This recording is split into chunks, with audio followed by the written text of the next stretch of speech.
Blog Talk Radio. Are you ready to take a bite out of the competition? Are you looking for ideas to make your business better?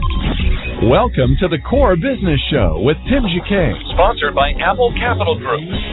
At the core of every successful business, you'll find people making a difference. And with each episode of the Core Business Show, we talk with those people, examine those ideas, and explore the strategies that make them special.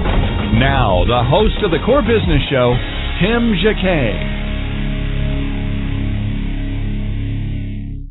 Good morning, everybody. Welcome to another episode of the Core Business Show. I'm Tim Jacquet, your host. Today, we're going to talk about, for the next 2 weeks, or at least this week, about selling to the government. We're going to promote several series throughout this week. I end up going through next week in order to get the whole series in.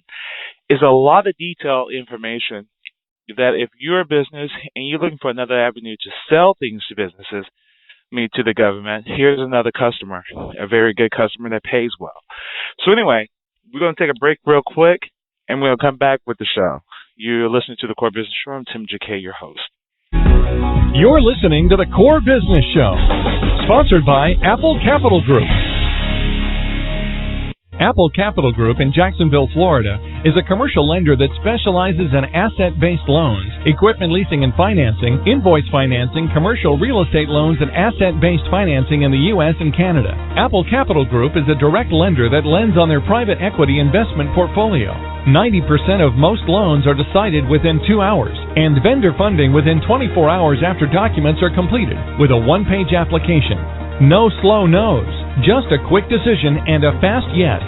To get more information about lending from Apple Capital Group, call 866-611-7457. That's 866-611-7457 to speak with one of our loan specialists.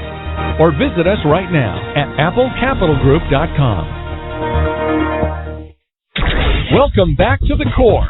Once again, here's Tim Jacquet. Welcome back to the Core Business Show. So what I'm going to do is we're going to roll our first interview. We're going to talk to a person. We actually recorded this some time ago. And I said, this is probably good information that I can use for a show. So this is going to tell you the whole scope that you really need to know about selling to the government. Selling to a local government, which is a city, municipality, or a port, or a transit authority, how to sell to the state, and also how to sell to the federal government. There are different systems that's always in place for each, and you have to know the lingo. You have to know the procedure, how they actually buy things from the public. So go ahead and listen to the show. We're going to take a commercial break in between these episodes. Today's is going to be split up into probably six different 10-minute breaks, 10-minute episodes that I did the interviews on. So we're going to go ahead and proceed with the first section of selling to the government. Defining your scope is defining what your business is and defining what you're actually trying to solicit to the government.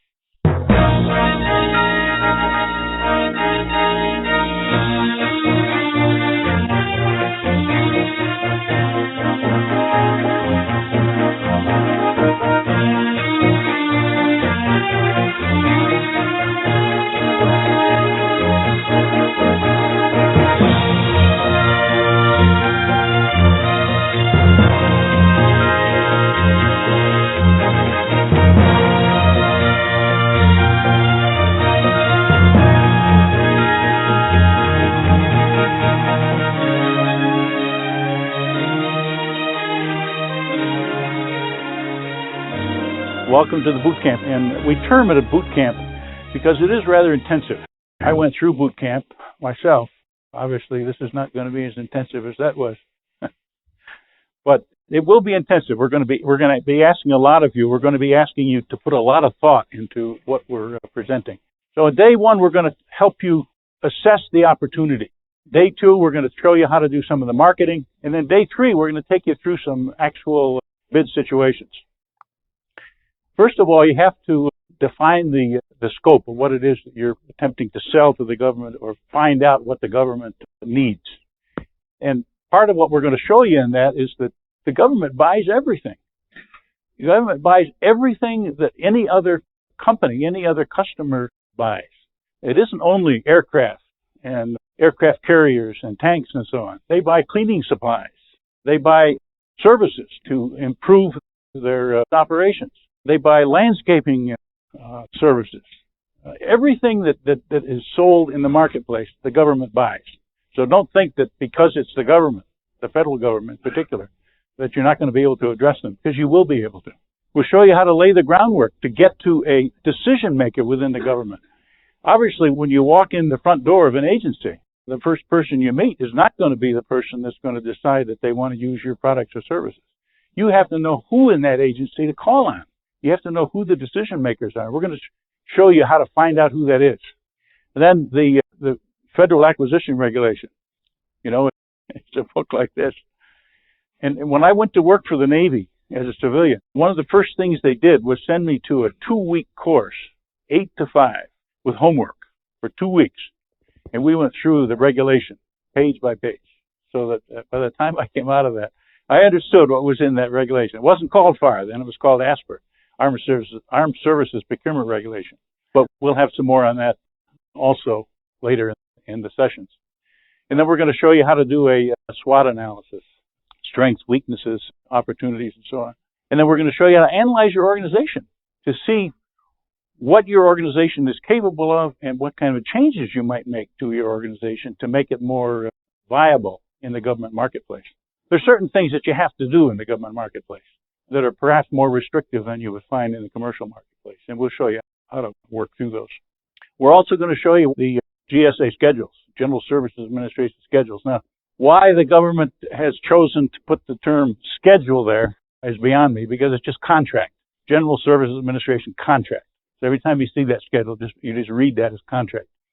And we're going to show you how to use that schedule, that contract, once you have it. You know, when you walk in to a commercial customer and you sell the customer and the customer says, yeah, I want to deal with you, he'll write you a contract, right? He write on the spot. You're dealing with, generally in many cases, somebody, a decision maker in that organization, they'll write you a contract. Well, in the government, it's not going to work that way. So if they say, how do I get to you? You hold up your GSA schedule and say, here's the contract. All you have to do is issue a delivery order against that. We're going to show you how that works and how to go about getting one. We're also going to show you how to go about finding the business. You have to find the people in each organization that can make the decision to come to you to buy what it is you're offering, what it is, service or products. We're going to show you how to rework or create your marketing materials so that they're more effective. We're going to take you through the pre-bid process. Then in day 3, we're going to actually run through an IFB. Now, we're going to show you the difference between the IFB process and the RFP process. And just to start off, the government regulations say that every procurement has to be competitive, except for, and then they list the exceptions. Obviously, there are exceptions to public exigency, and when the bombs are falling, you may not have a chance to go out in a competitive situation. So there's a listing of exceptions. Well, within that competitive spectrum, one of those is an invitation for bid, and we're going to show you how to go through and read and respond to an invitation for bid. We're also going to show you then how to respond to an RFP. An RFP can be sole source, or it can also be competitive, but it's not competitive in the same way that an IFB is. And we'll show you the difference as we go through that process. We're going to show you also how solicitations get issued, because that's one of the things you're going to want to know when you go into a customer. You know, you convince somebody that they want to deal with you. Well, then what's the process that the government has to go through to get to you if you don't have a schedule, for instance, if you have to go through a solicitation process? So you want to know how they get issued, and also you want to know how those bids get evaluated. In an RFP situation, it isn't only the low bidder that's going to win. It's going to be best value to the government. And so you need to know what those criteria are that are going to be evaluated in that solicitation. And we're going to show you how to zero in on what those are and how to respond to them. There's always financial considerations to performing a government contract. And we're going to have some words for you on how to do the financing, what kind of government financing might be available to you, and what kind of financing is available in the commercial marketplace. And that's going to affect the funding your future. And then we're going to show you what to do to take the next steps. Once you leave this session, this 3-day session, what you should be doing when you leave here to start to get that first contract. So first, we're going to define the scope. Understand what the government buys. The government buys everything. So whatever you sell, the government is going to buy. Now, it's going to be very easy to decide if you determine what the government wants to buy in a certain situation, and it happens to be what you sell. I mean, that's a nice mix. The chances are that's not going to happen all the time. So you may have to look at what it is that you sell that maybe you can tweak, that you can do something a little different in order to make it acceptable to the government. So we're going to show you how to do some of that. And then we're going to have a fair amount on the different type of solicitations. You know, I already mentioned IFB and RFP and so on. We're going to give you a fair amount of detail on how to respond to those and what those are. You know, there's a bit of a mystique in dealing with the government, and it really isn't all that different from dealing with the commercial customers. There's always going to be a different time period in getting to contract when you're dealing with the government, but the process that you go through, the marketing process that you go through, the way you sell yourself is not terribly different from the commercial marketplace. And we're going to show you how to market to not only the government, but to prime contractors. And we already have some experience here with some of the folks here who've dealt with prime contractors and also with other subcontractors. You don't necessarily have to be a first-tier sub in order to get a contract that's part of the government marketplace. You can be a second-tier, third-tier, wherever you happen to end up. Also, the government fiscal year ends on September 30. And while that's certainly a point of interest in information, it also will show you how that can be important to you. So you've all heard that the government, if they haven't spent their money by the end of the fiscal year, they lose it. Well, they get anxious as they get close to the end of the fiscal year. And if you've done your marketing, we'll show you how that feeds in the future. Also, the government has worldwide opportunities. I mean, obviously, right now we have a couple of wars going on, and you know, if you have a service or product that could be used in Afghanistan or Iraq, then you ought to be selling that at this point. Also, for instance, the State Department has embassies around the world, and they use a lot of products in those embassies. And again, you can certainly benefit from addressing the State Department as a potential customer. We're going to take a station break real quick, and we'll be back in a moment. You're listening to the Core Business Show. You're listening to the Core Business Show, sponsored by Apple Capital Group. Apple Capital Group in Jacksonville, Florida, is a commercial lender that specializes in asset-based loans, equipment leasing and financing, invoice financing, commercial real estate loans, and asset-based financing in the U.S. and Canada. Apple Capital Group is a direct lender that lends on their private equity investment portfolio. 90% of most loans are decided within 2 hours, and vendor funding within 24 hours after documents are completed, with a one-page application. No slow no's, just a quick decision and a fast yes. To get more information about lending from Apple Capital Group, call 866-611-7457. That's 866-611-7457 to speak with one of our loan specialists. Or visit us right now at applecapitalgroup.com. Welcome back to the Core. Once again, here's Tim Jacquet. I mentioned that the timeline, the lead times for dealing with the government are often much, much longer than you would find in the commercial marketplace. And that's something that you have to be aware of as you start the marketing process. You have to be ready and able to wait that period and to continue the marketing effort during that period until you get to a contract and not get frustrated and so on as you go down the line. As is probably apparent, the federal government is the largest customer in the country and probably in the world, but it certainly is the largest customer in the United States. More than $327 billion will be spent on government contracts this year. $327 billion. And a portion of that is specifically set aside, is earmarked to be set aside for small businesses. And we'll go into a lot more detail on how those set-asides work and who are small businesses and so on later in the session. And so this is kind of a gee whiz chart. Break that $327 billion down. It comes down to $10,397 spent by the federal government every second. 10,000. Now that's obviously not that doesn't mean a contract for 10,000, but it means 10,000 spent on contracts. Obviously, some of them are with large businesses or building aircraft carriers and that sort of thing. But A tremendous amount of that is available to be set aside for small business. And I'm assuming we're all small businesses here. The Federal Acquisition Regulation, as I mentioned, the fairly large document, it says that for solicitations under $100,000, they are supposed to be considered to be set aside for small businesses. So the large business can't even respond. And we'll show you some more detail on that as to how the government goes through the research to determine that there are small businesses out there that can respond. I mean, obviously, if there's nobody out there that can respond for what they're trying to do in the small business world, they're going to go to somebody that can. And in many cases, that'll be a large business. But if the research shows that it can be set aside for small business, then they have to do that. And I guess one of the points we're going to be making as we go through, the government's market research isn't always infallible. However, if you've been doing your marketing, then they know there's somebody out there that can do those things. Then it isn't dependent on having done the marketing research. They know your company can do this. And, you know, there's an old marketing adage that people buy from people they know. And I don't want to let you think that because you're going to get a GSA schedule following this 3-day session, that business is going to roll in, because it isn't. You have to market yourself. You have to market that contract. You have to use that contract, any contract that you have, as an entree to convince that customer that they have a means. Number one, they want to come to you because they like what it is you do, and they have a means of getting to you. Who are the policemen in these roles? There's several. Every agency at fairly low levels has small business specialists.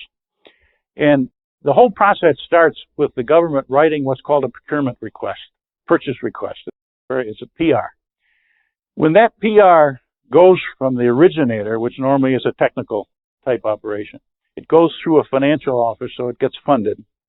It then, before it goes to the contracting officer, it goes through the small business specialist. And the small business specialist has to sign off on that. So one of the people you're going to want to make sure that you make contact with in every agency that you want to go with is that small business specialist.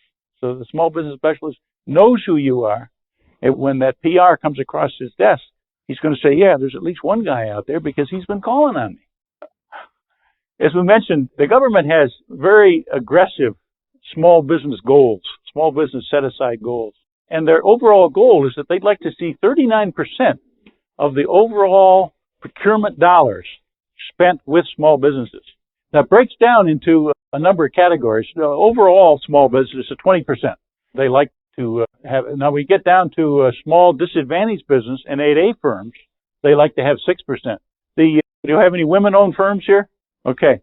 They'd like to see 5% of that $327 billion go to you. You get down here to the hub zone and the service disabled veteran owned. Greg is a service disabled veteran. This is mandated. 3% of those dollars have to go to service disabled veterans, veteran owned companies. Hub zone is a category that isn't mandated, but it's a very significant one because the hub zones are historically underutilized business zones, and the government would like to get business into those zones. And so in many cases, they'll go sole source if you happen to have your business set up in one of those zones. Now, you have to actually have your business established in there. We're going to show you some more detail on that later on. And then just plain 2% to overall veteran owned. So this gives you a good picture of what these small business set-aside goals are. And we're going to show you later on that in addition to the government having these goals, every prime contractor has to write and have approved a small business subcontracting plan as part of getting their prime contract. And again, the same thing. If that prime contractor knows you, that they're going to have you in that plan, and they get graded on how well they do against that plan. The contracting officers get graded on how well they do, how close they come to this 39%. And we're going to show you too that in many cases, some of you are going to have more than one of these categories. You're going to be woman-owned. You're obviously going to be a small business. You may be an 8A firm or a small disadvantaged business, and so on. You're going to have a disabled veteran here. You can qualify in a couple of those. Now, I don't mean to tell you that increases your percentage, but it does make you more attractive to a contracting officer, because contracting officers get marked on how close they come to these percentages. Well, if they can put you down in two of those categories, they get a better mark. And the agencies actually grade their contracting officers and how well they do on this. And the subcontract specialist in that agency is right in the middle of all of that. If the subcontracting specialist feels that the small businesses are being ignored, he runs the flag up. So again, prime contractors are tasked with meeting these as well as the government.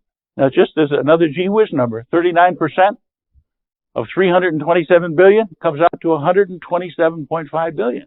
That's a lot of money that you're addressing. A lot of potential. I mean, think what it would be if your company is doing $100,000 a month or $100,000 a half a year, and you were to get a $2 million contract. I mean, it's the impact on your business is going to be dramatic once you get one of these contracts. Again, we just made the point. They buy everything from pencils to airplanes. Probably nobody in this group is going to be in the process of selling them airplanes, but you certainly could be in the business of selling them pencils. We're going to show you what the supply codes and the product service codes are for each of the products that the government buys. Those are going to be significant for you because it's going to tell you exactly where you need to be putting your focus. Who are the customers? The federal customer consists of 1,174 different agencies, and they're all over the country. And as I said, many of them are all over the world. Plus, you've got to come down to the state agencies. And then some of these contracts that we're going to be talking about can be used down at the school board level. That's how far down this chain you can go in dealing with the government.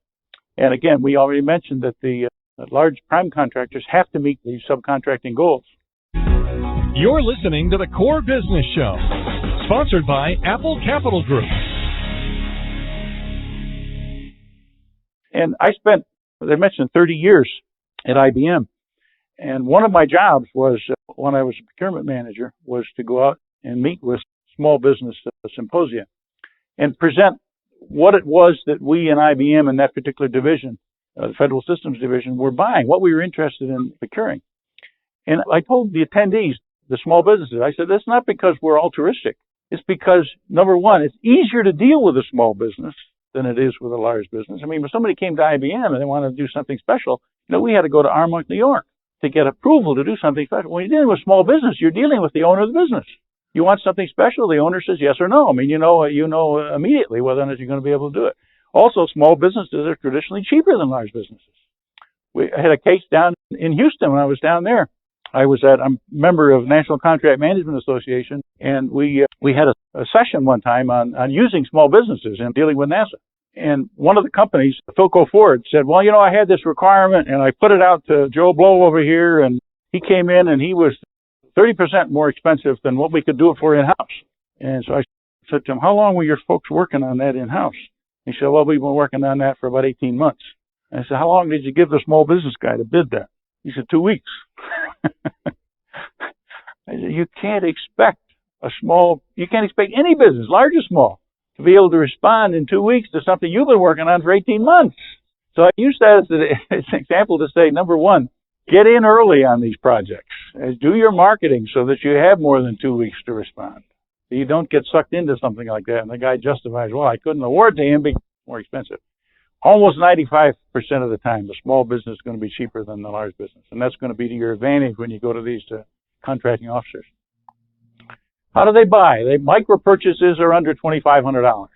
For those, you're going to have the ability to accept the credit cards, and we're going to show you a little more detail on that. Simplified acquisitions go up to 100,000. Sole source awards, there are sole source awards. They're generally in emergency situations. There certainly could be situations where you truly would be a single source or a sole source, but it's not going to be very often. But there are going to be situations where there's an emergency somewhere in the country, somewhere in the world, where they're going to have to award a contract immediately. Sealed bidding is the IFB route, which we're going to walk you through that, and negotiated procurement is the RFP route. The difference between the two is that in the negotiated procurement, what they're buying is not cut and dried, and there's going to have to be some discussions between the government and the bidders, and so they go through a negotiated procurement route so they can conduct those discussions and get to a best value, get to an understanding where they can get to a best value. Then you're going to hear all kinds of acronyms, IDIQ, indefinite delivery, indefinite quantity. When you get a contract like that, you don't have guarantee of anything. What you have is a contract that allows the government to buy if and when they get to the point where they want to buy. But they don't guarantee you any business under those contracts. Government-wide acquisitions and multiple awards. The federal supply schedules are multiple award contracts.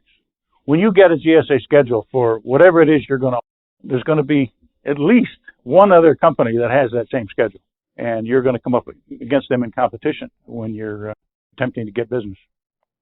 The government-wide acquisition contracts are generally awarded for items that GSA wouldn't be awarded. The GSA tends to be more the housekeeping, the across-the-board, ordinary, standard commercial items. The government-wide acquisition contracts would be awarded by somebody in the Department of Defense. They might be a particular type of a weapon system or something like that, where other agencies could buy off of that GWAC contract. For instance, the Air Force and the Navy might be buying the same aircraft, and one of them would be the lead agency for that aircraft, and the other agency would buy off that same contract. Now, there's generally a fee associated where the holder of the GWAC contract gets paid a fee by the other government agency that wants to use it. Chances, again, of you getting involved in a GWAC probably, but you have to know they're out there. And it doesn't hurt you to know who has them, because you certainly could be a subcontractor to somebody that has a government-wide. And then we'll talk to you a fair amount of detail on the GSA schedules. Micro purchases, no competition required. You sell them that you've got something they want to buy for $2,500 or less, they can just give you an order. Can use a government credit card. And you get paid immediately. There's no problem with invoicing or whatever. You're paid on the spot. Simplified, up to $100,000. Now, in that case, they're going to get quotes from at least 3 people in most cases. They prefer to place those with small businesses, and in those cases, they're going to be either fixed price or time and material. Now, time and material, we're going to show you a little more detail later on as to how these various types of contracts work and what you have to be aware of if you have one of those types. You have to be able to document the hours expended, in a very precise manner. You have to have a good cost accounting system. And that's not a problem because there's a lot of those systems that are out there to be purchased, off the shelf. Again, the question of sole source. I always like to say the one that's not up there is having a friend in the White House, but that's But there are a lot of situations where the government has maintained the shipbuilding capability in this country. Just because when the flag goes up, and we need ships, we need a capability of building them. So they have kept the various shipbuilding yards mobilized. There's some that are required by statute. For instance, a lot of very precise products need jeweled bearings. Well, I think it's in North Dakota, there's a small plant that produces those jeweled bearings. And so anytime you have a contract, anytime anybody has a contract that is going to require the use of jeweled bearings, they're going to have to go to that one location to get them. So there's good reasons for sole source awards, but you're probably not going to be in too many situations early on where you're going to be getting a sole source award. I don't want to mislead you on that. You're probably going to usually be involved in some sort of competition. They also use a procedure called an RFQ, request for quote. And you'll see those are used when the government really doesn't have a good feel yet for what kind of response they're going to get. And so they put out a request for quote. Now, request for quote, by its own terms, by the language of the package itself, can't result in a contract. Where an IFB, when you submit your IFB bid, if you are the low bidder and you're responsive and responsible, and we'll show you a little more about what that means, then the contracting officer can sign that on the spot. And you don't have a choice of saying, well, gee, I don't think I want to take it. You submitted a bid and the contracting officer signs it. You've got a contract. Now, with an RFQ, the contracting officer can't do that because it cannot go directly from an RFQ to a contract. What the contracting officer has to do in that case is look at all the responses that came in and make a choice as to who he'd like to deal with, and then offer that person a contract. Now, if between the time you submitted your response to the RFQ and when the contracting officer calls you and says, hey, I'm sending you a contract, if you found out that you made a mistake in your calculations, you found out that your major supplier just went out of business, you found out that something happened that says you can't perform that contract the way you offered it, you can at that point say, I'm sorry, I can't take it on that basis. And the contracting officer maybe go to somebody else, or the contracting officer may say, hey, you were good enough in the response, I liked your response, let's negotiate, and can come up with an acceptable solution. The IFB, as I said, it's used to buy things that are known quantities and known qualities, and it's always going to end up in a firm fixed price contract. And when the bid's open, the lowest price is going to, provided the bidder is responsive and responsible, the lowest price is going to win. And if I used to go to a lot of those bid openings when I was working for the Navy, and they're somewhat humorous because many of the bidders are convinced that the bids are going to be leaked before they're open. You submit your bid and you bid $10, and he's going to see that and call their buddy and say, come in at 9. So we would see people outside the bid room.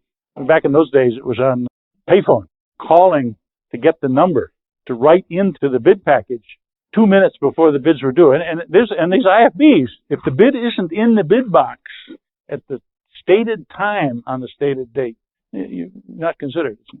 It's not a bid. So they'd wait until a couple of minutes before, write in the numbers. They wouldn't have known the numbers that were going to be in that bid package until they made that phone call. They write in the numbers, walk into the bid room, drop it in the bid box, and then stand there and watch. Nobody came to those. And then, 5 minutes later, 2 minutes later, the bid box be open. All the bids would be read. It's public opening, so everybody knows exactly what everybody else bid. And we'll talk some more about how you get to be considered a small business and that sort of thing. And some of them are self-certifying. If you say you're a woman-owned business, you better have a woman running the business. It's fairly easy to substantiate if somebody challenges you. But if one of the other bidders who came in second suspects that you're not really a small business, then they'll challenge that. In fact, it was just a case probably 2 months ago now, where a guy had been presenting himself as a small business for a couple of years. He had gotten a fair number of contracts based on that. Somebody finally challenged him, and he was fined $500,000 for misrepresenting himself over a number of years. Because he had structured a corporate structure so that he was down here when he was really the whole package. But somebody challenged him. One of the other bidders challenged him, and they were successful. So at bid opening, lowest price wins, but we're going to show you what you have to do in order to be that lowest price and be responsive and responsible. And here we come to the RFP. And in these cases, the requirements are generally complex. They're not straightforward, easy to describe, easy to quantify, and so on. They're going to be situations where there have to be some evaluation factors other than price, where there's going to have to be discussions between the government and the bidder. And the best value is going to be a cost-technical trade-off. Within government procurement, trends come and go. I mean, there's always the latest thing. Well, this is going to solve all our problems. Well, years ago, they came up with incentive contracts. And we're going to really make this strong incentive contract, and that's going to dictate how you perform on this. Well, a couple of those, they put the incentives only on the technical capability of what they were buying without regard to cost. And so suddenly things that had been fairly well defined with regard to cost, the cost went up 30, 40, 50% because the contractors were trying to reach these incentives on the performance because a lot of their fee was associated with reaching those incentives. Well, then the regulations were changed to say that anytime you have a performance incentive, you also must have a cost incentive. There has to be this cost technical trade-off within those contracts. And again, any pricing structure can be used when you talk about requests for proposal. They don't have to be firm fixed price. They can be cost plus a fixed fee, cost plus award fee, cost plus incentive fee. It can be cost sharing, where the contractor puts up some of the cost and the government puts up the rest. It can be any structure as opposed to firm fixed price. IDIQ contracts. One of the benefits of having an IDIQ contract from the government standpoint is that the companies, the bidders, the offerers, the contractors have all been pre-qualified. They don't have to go through the process of determining whether or not you're responsible, whether or not you have the financial capability to do what it is that the contract calls for. You've been pre-qualified. So the contracting officers love that, being able to get to somebody on an IDIQ contract. They may be single or multiple awards. In your cases, I wouldn't consider that you're ever going to have a single award for something like that. There are always going to be multiple awards. They may be competed or sole source. Depending on where you are in the amount of the contract, you could end up with sole source because you're a hub zone contractor. So keep that in mind, that if you, for instance, if you happen to have your business in an area that's not a hub zone, but there's a hub zone area half a mile away, you might consider moving your business. I mean, you could have your office or your warehouse, whatever it is your business consists of, in a hub zone as well as where you have it now. And you get all the increasing capability if you do that. Now, as I mentioned earlier, when someone uses a government-wide GWAC, then the agency that uses it has to pay a fee to the agency that owns the contract. And you'll find sometimes that contracting officers won't want to do that, won't want to use that GWAC contract. They don't want to pay the fee. And so if you at that point have a GSA schedule that happens to cover something similar to that, you may be able to work them over to use a GSA schedule. GWACs are usually multiple award as well as multiple awards are obviously. And the multiple award contracts are almost always IDIQ. I could conceive of a situation where you might not have an IDIQ, but almost always they're going to be. Again, the similarities are related to the prices in terms of, and the government likes to use that type because of the fact that the prices and terms are already negotiated. They're already set. They don't have to go through that process each time. One of the reasons that the government started using these types of contracts, IDIQs and GSA schedules and so on, came home to me in the computer industry at IBM. If we had a solicitation come out, an RFP that we had to respond to, normally there would be a several month period that the government would go through to prepare that solicitation, because you have to check with everybody in the agency as to what they wanted and what kind of characteristics these things had to have and so on. So they'd prepare a solicitation. That solicitation would then be issued, and people like IBM would have to respond to that. And we would normally have 90 days to respond. And we would marshal a large group of people to make sure that we understood what the criteria were that we're going to use in the evaluation, and we'd have to write to all of those, and then we'd submit the bid. So already you're into probably 5 months into this process. 2 months to prepare the solicitation, 3 months to bid. Then they go through an evaluation process of anywhere from 3 to 4 or 5 months, and they would come down to and they might have discussions with the bidders, because that's part of the reason for doing that. And they'd come down to a situation where they would make a selection. And that selection process was always very elaborate, with boards established. People from outside the agency would come in and be on the board so they wouldn't be tainted by prejudices and so on. And they'd make a selection, and then they would announce the award. Well, everybody that wasn't selected would then protest, because obviously if they didn't select me, they think this process was faulty. So then we'd start through the process. Well, the protest would add on anywhere from 3 to 6 months.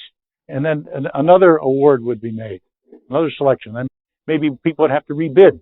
And they used to have best and final offers. And then they would call them, those would be BAFOs, best and final offers. Then they would have BARFOs, best and really final offers.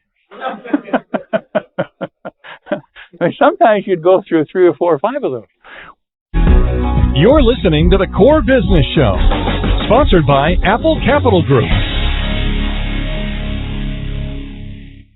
Well, by the time this thing got awarded, you might have 20 months from the time the requirement originated until they finally got a contract. Well, in the computer world, those computers that you bid 20 months ago and that you rebid maybe 6 months ago, 5 months, they don't exist anymore. They're gone. So you won the thing on competitive prices for stuff that doesn't exist anymore, right? Well, what do? Well, you have to substitute stuff in. You have to substitute today's products in. Well, at that point, you're sole source. I mean, they're not going to go and get more bids again. You're going to substitute stuff in at today's prices. Well, you'll give them a discount, but they'll be at today's price. So the government looked at this and said, wait a minute, this is crazy. We're going through a 20-month process and ending up with a sole source. That doesn't make any sense. So then they said, let's go with this IDIQ arrangement where we have multiple awards. And each awardee then is asked to bid each time that a requirement comes up. And, you have an item on there for $10. And the government comes to you and says, gee, I'd like to buy from you because you've been doing the marketing and everything, and I know you. But, John Smith's got a schedule, and he's selling the same capability, the same product for $9.50. Do you think you'd like to match that price? And then I'll buy from you. Oh, sure you would. I'll match that price. And there was we're going to show you some of the sequence that we went through to get to this type of a situation in the government contracting. Used to be when you had one of these GSA schedules, if you dropped, the price was dropped to everybody. In fact, it went back to the first of the year. Anybody that you'd already sold, you had to give them a refund.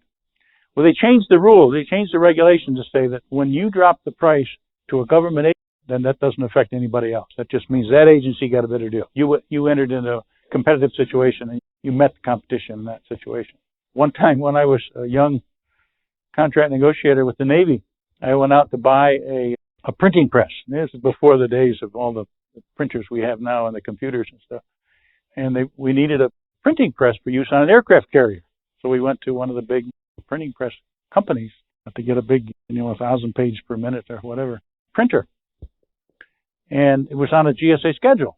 And we thought that the price that was on there had some fluff in it.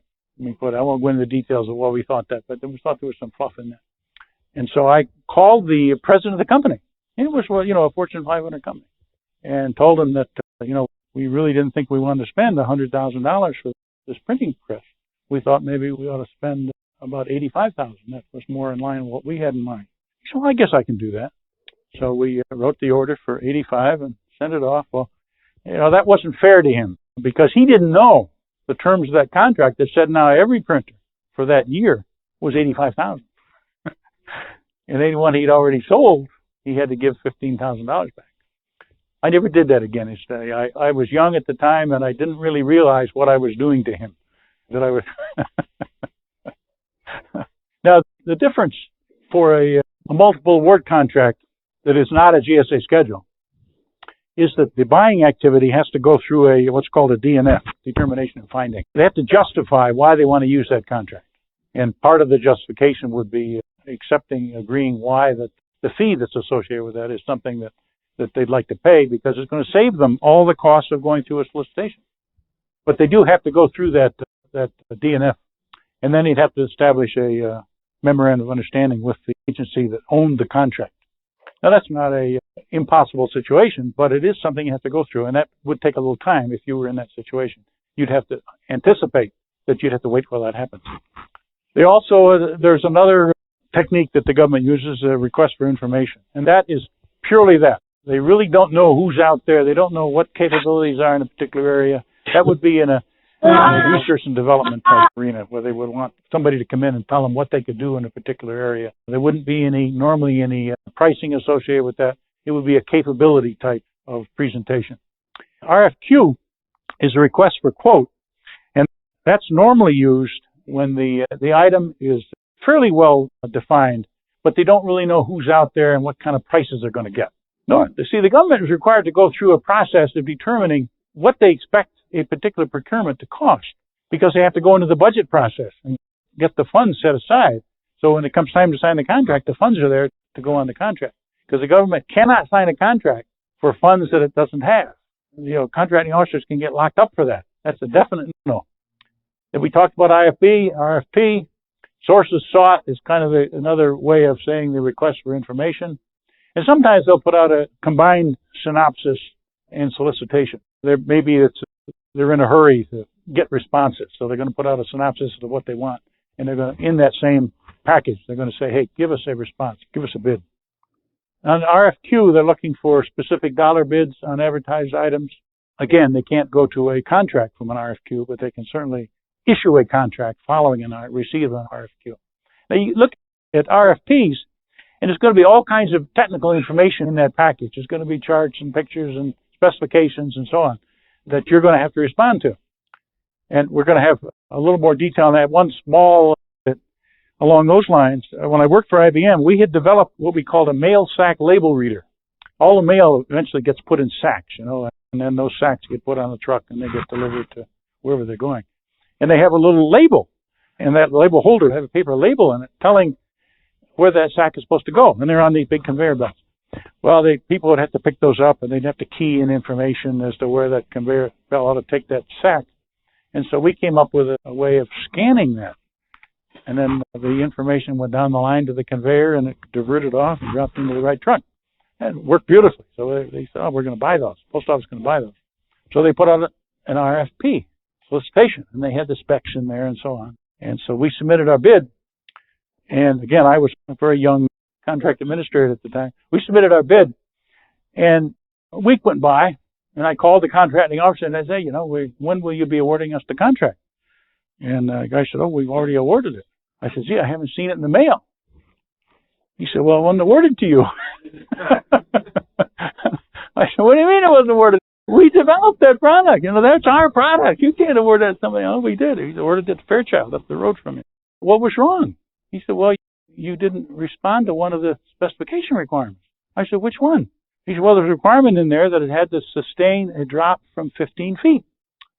Okay, let me check. I went back to the engineers and said, he says, we didn't get the award because of this 15-foot drop requirement. And did we not respond to it? Well, no, we didn't, because, it's never going to be on a line where you're going to be able to drop it 15 feet. So we didn't respond to that. So I went back to the contracting officer and said, well, what was about this 15-foot drop? He said, well, we discovered in the pre-production item that when the operators wanted to take a break, they would throw it on the floor, the scanner. And we measured, and that was equivalent to a 15-foot drop. And so you had to address that. You had to be able to survive being thrown on the floor. So that's my way of saying, when you get those technical requirements, there's a saying, you better answer them. They're saying, answer the mail. Answer the mail. Every requirement has to be addressed. Let me tell you, any bid that I was involved with after that, every paragraph in that specification was checked off. Yeah, we answered that here. Yeah, we answered that here. Yeah, we answered that here. So you learn as you go through this process. The sources sought can be used for making a determination, for making a set-aside. And then on the combined solicitation, the synopsis, you can call in and get a copy of the solicitation in those cases. And we talked about indefinite quantity, firm fixed price, awards, time and material. We haven't talked about those yet. In time and material contract, the government is going to buy services, and they're normally going to buy it by labor category. You're going to have a senior engineer, and you're going to sell that senior engineer for $100 an hour. The government's going to come out and buy 100 hours. Well, at the end of having furnished 100 hours, your contractual requirement is ended. You don't have to continue working, even if the job hasn't been finished. Under a time and material contract, your only requirement is to provide the time that has been contracted for. Now, it's going to be at a fixed rate for that particular individual, that particular labor category. That's not to say that there can't be situations where they would come to you and say, hey, I want to buy 100 hours, and see, that price you have in there is for a price of one, so why don't you give me a fixed price for a whole 100? And you might be willing to do that, and that's fine. But at the conclusion of having done the 100 hours, you're still finished. If they want you to continue working, they have to buy more hours. It's inherent in a time and material contract. Now, there are going to be materials in there too. Now, the reason that you need to focus in on that is that the materials are at no profit. The materials come through just at cost. So if you have to do travel, if you have to provide materials for the engineer to work with and so on, then those are at cost. You don't get any profit on those. And all of that has to be documented in your cost accounting system. So if you're going to be in a situation where you're going to take a time and material contract, then you have to have an acceptable cost accounting system. And there's a lot of those on the marketplace. It's not hard to find. Cost plus fee. You hear all kinds of horror stories about how those get overrun and they go on and waste the government money and so on. They're normally used in situations where you can't estimate up front what something's going to cost. I mean, if you're going to build a space shuttle, there's no way you're going to be able to estimate how much that's going to cost. And that space shuttle was built on cost plus contract. Now the fee, you would hear a lot of people say that the fee is a percentage of the cost. It isn't really. The fee is fixed for that project. And so if you had a project, the estimate was going to cost $100, and you negotiated a fee of $10 to do that job. If the cost for that job became $200, the fee would still be $10. The fee doesn't go up as the cost goes up. It's a fixed fee. Now, and there are other types of cost plus contract, plus incentive fees, and there's the cost plus award fees and so on, all of which have to have a cost incentive. They hear a lot of words about performance contracting today. Well, that's another word for incentive contract. We got a new group of people who came in and said, let's really zero in on performance, so we'll call it performance contract. But it's really incentive contract. The terminology changes with about every 10 years. Somebody thinks of a better way to do something. Thinks they think of a better way. Okay, the Air Force wants the contract to provide all base operation services. That's a pretty broad spectrum of services, isn't it? if you were bidding that, you might be interested in a time and material contract because you have no idea, no way to estimate what it is you're going to have to do to provide all of those base operation services. So also then you come down to the second one. How does the Air Force that wants to do that, how do they come up with who's going to do it? They might use one of the RFI routes, right? To see who's out there in the marketplace. Who could we expect to bid on something like this? Who should we be soliciting? Are there small businesses that could do this? And if there are, and they have the capability that we're looking for, then, we could make this a set-aside. Looking for raincoats. Cut and dried item, right? You don't need to have any sophisticated RFP process or RFI or any of that sort of thing. You can go out with an IFB and buy those. In fact, you might even go to a GSA schedule that have raincoats that you just buy off that schedule. Language translation. That's going to be on a time and materials basis too. I mean, you don't want to pay somebody to sit around and wait while you come up with something for them to translate. You want them to come on board when you have something to translate. So you do a time and material contract for that. And the State Department would want those prices locked in. So they'd want an IDIQ contract with the prices already established. If we understand what the government buys, then we can zero in on what we sell or what we would like to sell. How we can tweak what it is that we sell to correspond with what the government is buying. And you're going to see all kinds of different solicitations. And we're going to show you how to go through those solicitations and determine. I mean, the solicitations can be 1,000 pages, can be 1,500 pages, they can be 150 pages, they can be tremendous documents. We're going to show you how to go down through those documents and pick out the parts that you have to be very conversant with and have to respond to. Because obviously a lot of it's boilerplate. You look at government contracting. We have a regulation that's yay thick.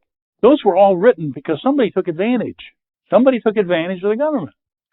And so the regulation was written to stop that from happening with the next contract that was awarded. And so those regulations then find their way into clauses, contract clauses. And 90% of those are not of any concern to most straightforward businesses because you're not going to do the things that are prohibited by those clauses anyway. But somebody did at one point. Somebody took advantage, and so they wrote a clause to prevent it.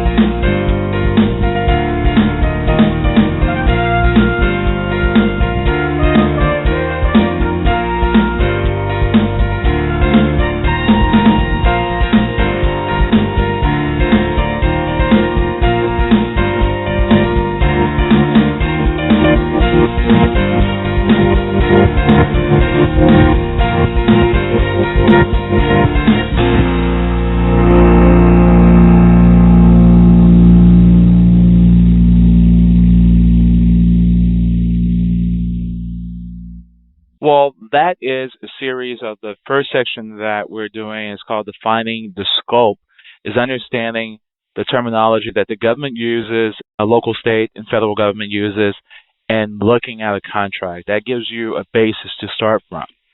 So tomorrow we're going to go and expand from that and go into another topic of it, and we're going to go explore this a little bit more further, what you need to do in order to get a contract. So again, you can download this episode on iTunes, on Blog Talk Radio. You can get that information from there. If you want to reach out to us, just go ahead and shoot us an email, and we can reach out to you at info@thecorebusinessshow.com. And tomorrow we're going to be taking a look at the next part of this is laying your groundwork, what you need to do to set your business up in order to get awarded a contract. You listen to The Core Business Show. I'm Tim J.K., your host. It's been a pleasure of serving you today. We're going to close out with our show and look forward to talking to you later. Everybody, thank you for listening. Take care.